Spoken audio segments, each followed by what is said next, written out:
jangan sampai kita terjebak dalam jebakan-jebakan setan tuh suka gitu ya. Dia bilang, rugi lo sholat tapi masih buat dosa. Akhirnya kita jadi malas sholat.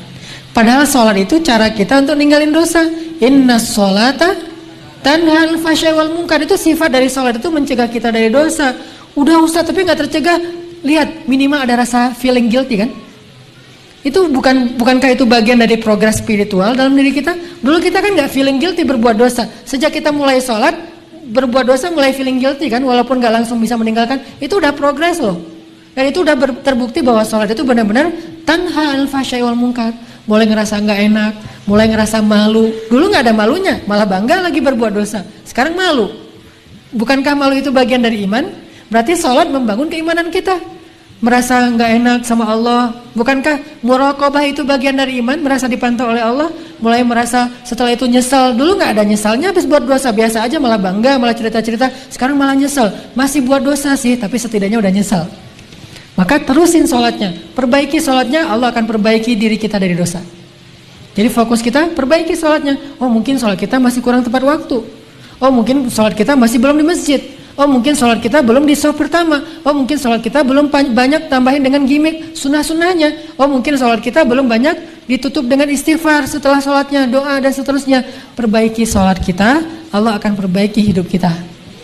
Jadi jangan sampai kita terjebak sama setan mengatakan, rugi aja kamu sholat banyak dosa. Enggak, itu mah kerjaan setan yang bikin kita jadi merasa sholatnya jadi sia-sia. Enggak ada kebaikan yang sia-sia. Sholat itu kan kebaikan, nggak mungkin sia-sia. Tapi masih korupsi Ustadz, masih bohong, masih curang, masih apa? Nggak, itu urusan lain. Yang jelas, jangan sampai gara-gara udah terlanjur bikin dosa meninggalkan kebaikan yang sudah kita kerjakan. Itu lebih buruk lagi keadaannya. Makanya mending sholatnya perbaiki, nanti Allah akan perbaiki hidup kita. Ini persepsi yang harus kita bangun ya. Jangan sampai terkesannya, gak usahlah menghijabi kepala daripada kita udah berhijab tapi masih suka ngomongin orang. Mending kita menghijabi hati. Gak ada menghijabi hati. Karena menghijabi hati itu sesuatu yang buruk. Khatamallahu ala qulubihim. Allah menutup hati mereka kan. Hati itu jangan ditutup. Hati itu dilapangkan, dibuka. Alam nashrah laka sadrak. Jadi yang benar menutup kepala, membuka hati. Bukan menutup hati, membuka kepala, kebalik.